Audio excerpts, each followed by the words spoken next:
Okay, rock chick. Okay, rock girl. Okay. Welcome back to Green Room, the series where I interview iconic artists in iconic venues. And today I am sat with... Girly. Woo! We're actually not in a green room today. We're in the studio. Bit of a change up on setting. But congratulations on your most recent release. Thank you so much. It's been out for what, a week? Yeah, oh my gosh, today is its week birthday. It's birthday. It's week. It's week birthday. I was going to say like but Anne means year, doesn't it? Yeah. So that's not correct. That's not it. She's been out in the world for a week. A week, yeah. So let's talk about Slap on the Wrist. Tell me all about it. Tell me all about her. Yeah, it's I mean, the first song that I kind of released from this album campaign was like a really fun song, and Slap on the Wrist is actually like quite dark. Mm-hmm. So whenever anyone's like, tell me about the song, I'm like, be prepared to be depressed. But I think it's actually more, it's less about being like mopey and sad and more about being full of rage, which I think rage is good. Rage is fuel. So I wrote Slap on the Wrist about how perpetrators of sexual assault and harassment and abuse get off really lightly in the justice system, and how survivors are just like consistently let down by the police and higher powers, and how I think there's a lot more emphasis on the impact on, oh, but like he has such a bright future, we can't put him in prison. And it's like, what about the victims of this stuff and like the impact on their life? I think so basically I wrote it about how a lot of the time these perpetrators just get a slap on the wrist rather than us taking male violence against women and girls seriously. Yeah.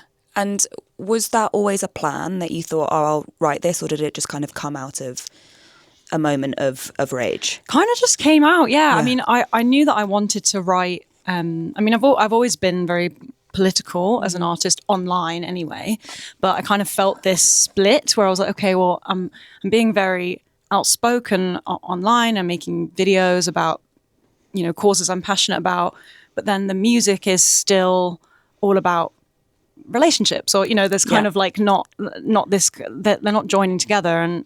And when I was finishing up some stuff, a few songs for the album, I was like, oh wait, I should like write a song about this thing that I'm so passionate about and I've always been passionate about. So yeah, it just kind of came out in a moment of rage. Yeah.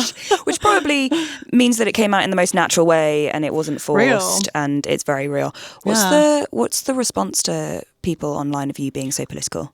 Oh, I mean, mostly amazing. I mean, it's interesting, the different platforms will reveal different kinds of people. Instagram tends to be mostly my fans and people who are like, so glad I found this. This is so awesome. Keep being you. Facebook is terrifying. I actually never read Facebook comments or anything. I don't think I would. Because there's a lot of really scary, threatening comments from mostly older men on there. And then TikTok is a real Wild West. I feel like sometimes it finds your people, and then sometimes my videos will just land on like MAGA the wrong algorithms side. And people are just like, this is disgusting, and it's just a video of like me and my girlfriend just holding hands or something. So yeah, God, what a sad little a life bit of it's a bit crazy, but I do think that being political and I suppose wanting to be authentic and talking about that stuff definitely has connected me with some really cool fans and people who appreciate the honesty. Yeah. And I mean, speaking about honesty and like very real life, your music video for Slap on the Wrist is very much based on lots of real stories. You partnered with Cheer Up. Is that what it is? Yeah, Cheer Up Luv. Yes. Is the charity. Yeah. Can you tell me a little bit about how that came about? Yes. Sorry, I'm such a fidgety person. I'm like moving the chair around. Don't you worry. Yeah, so Eliza, who runs Cheer Up Luv, which is this amazing feminist platform, I've known her for ages through like skateboarding. Like there's a lot of kind of women skateboarding meetups in London, and I've been going to those I've been skating for a long time on and off, and she's really keen skater, and we met a few years ago at one of those, and then I was like, oh, I love what you do, yeah, blah, blah. And then when I wrote this song and I was thinking about like, how do you make a music video that feels like appropriate for this and feels like it actually, you know, supports the message, and I suppose like lifts up the activism of this kind of song. And I thought about how the way she started Cheer Up Luv was through a photo series that she did where she photographed survivors of sexual assault in places where they were assaulted. And it's like really really powerful, really like, you know, intense stuff. And the whole point was to kind of reclaim those spaces and then also make them feel like you can take your power back. But then also to be like, this stuff doesn't just happen down a dark alleyway by like a man in a mask with a knife. Like, you know, like sexual assault and harassment happens on the bus, it happens at school, it happens in the office, in the doctor's surgery, in the park in the middle of the day. Like it's you know, the kind of myths around it a lot of the time are designed to blame victims by saying, well, you shouldn't have been out at that time, or you shouldn't have been wearing that, or you know, that's not a safe area to be in. It's like, actually, the whole world is dangerous if you're a woman or a gender minority, because not because of the way we behave or what we do, but because of the way men are taught that violence is okay. So I went to Eliza at Cheer Up Luv and I was like, I would love to make a music video version of this concept. And yeah, she gathered real stories through like Instagram question box, and then we got actors to sort of represent people. But yeah, that's how like the video came together. Oh my God. Like the video version of that, basically. And you were doing a thing where 10p for every, is that right? 10p for every pre-save was going towards the charity. Yeah, so I was sort of like, okay, how do you, I mean, I think the big thing for me is marketing this song kind of goes hand in hand with just wanting to spread awareness of what it's about anyway. But I thought, okay, well, sometimes there's this part of you that's like, how do I go like, please pre-save my song about this harrowing topic, please. So I was like, well, what if we did a charity donation for every pre-save? So we donated 10p per pre-save to Right to Be, which is a charity that focuses on training, which I think is a really important kind of like aspect of stopping harassment. Is like they train people like in the workplace to spot harassment, and like at school, like in education and that kind of thing. So yeah, really amazing. So not training like combat training, not that kind of training. Although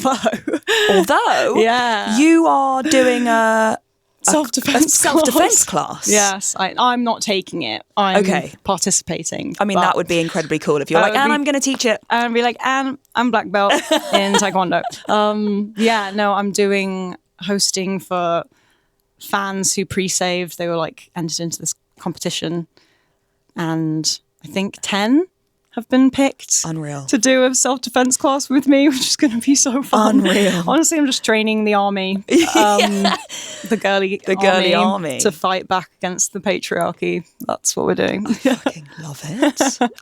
That's the plan. Love it. And I think your music is obviously super powerful. The first time I heard Slap on the Wrist, I was like full body shock. Like, let me just go and just sit down for a second. But like you were saying before, a lot of your music is about relationships and all of that. And the single that you released before are much more sort of like loving, about like wanting to have sex. So different. Yeah, exactly. So having them together in tandem, was that purposeful? Was that a choice? It's actually interesting because it wasn't a choice. It was more, I wrote Slap on the Wrist so late in the process of like the album writing that we'd already decided that Better Undressed was going to be the first song. And then I wrote Slap on the Wrist and kind of like rushed it through. I was like, this has to be part of this album. And was like, okay, cool, it'll come after.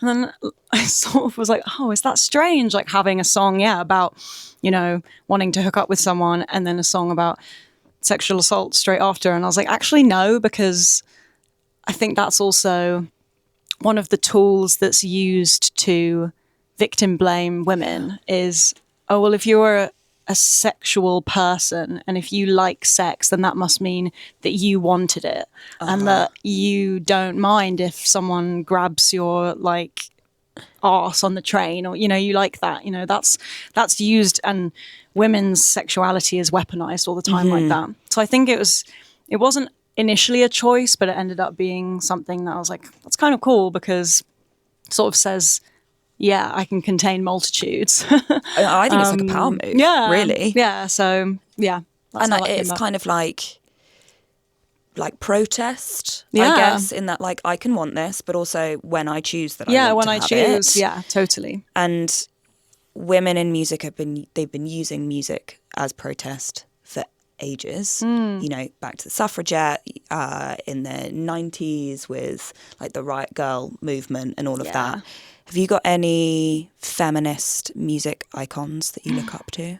Well, I think Sinead O'Connor is always a big one, which in a way, I mean, it was just because of how she operated, who she was.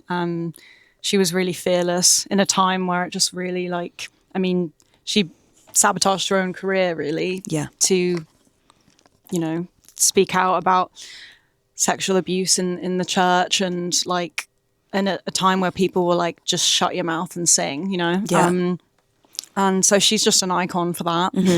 And other feminist icons, I mean, I think Blondie are a big one. Debbie Harry, again, just I don't know if she would describe herself, I'm sure she would describe herself as a feminist, but in a way just again, she was a real like pioneer. She was a real trailblazer.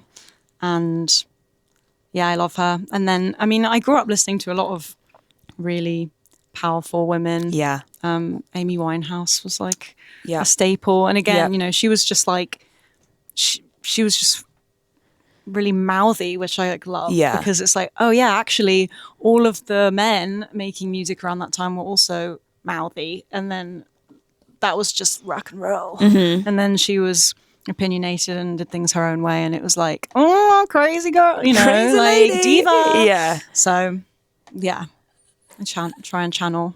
I love that. Has that influenced how you make music and the style of music? I don't know. I think I'd say definitely for this song was probably more influenced by like Kathleen Hanna and the Riot Girl kind of slightly more. I mean, this is the first time this song has been put on like rock playlists.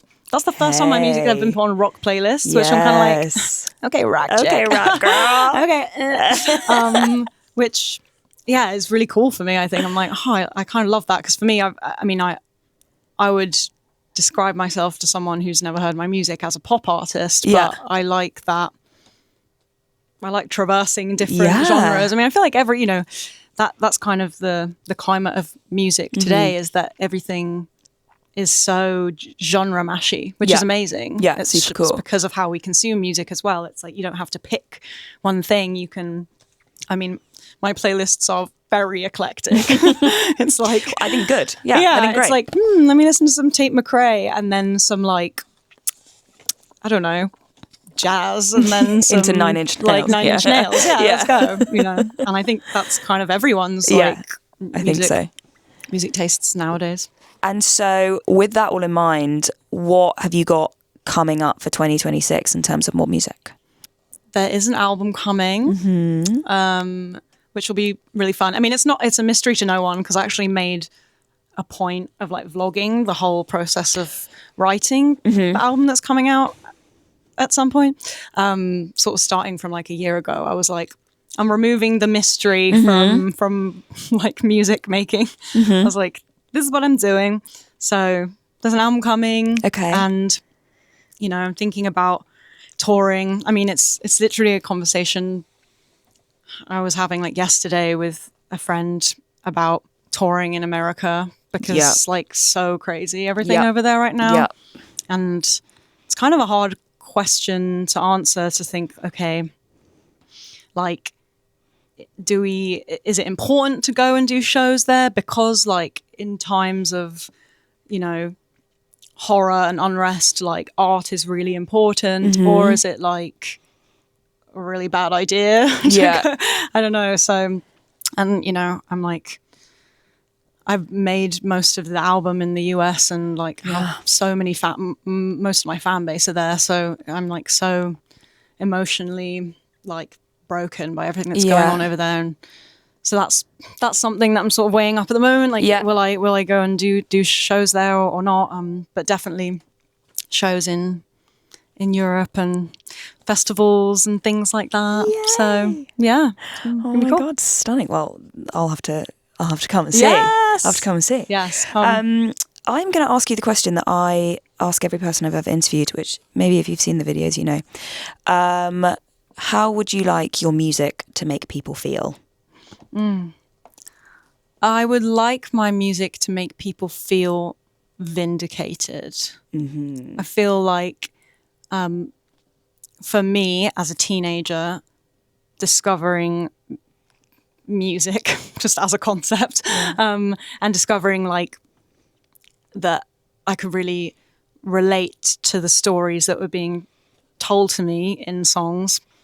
Like the most significant feeling for me was like, oh my gosh, yes, this person gets it. Like, I feel this way, and everyone else around me makes me feel like a freak for feeling this way, but this person gets it. So yeah, I think hopefully my music can make people feel that, and in turn make people feel less alone. That's so beautiful. That's so beautiful. Well, thank you so much for your time. Thank you for having me. I have loved this conversation so much. It's so nice to have a conversation that actually is not just rainbows and butterflies and beauty, and it's like important to talk about the real things. So thank you. Oh, thank you for having me in my windswept hair. Your windswept hair. It's very rainy. Your beautiful windswept hair. Well, this has been Green Room, and this has been Girli.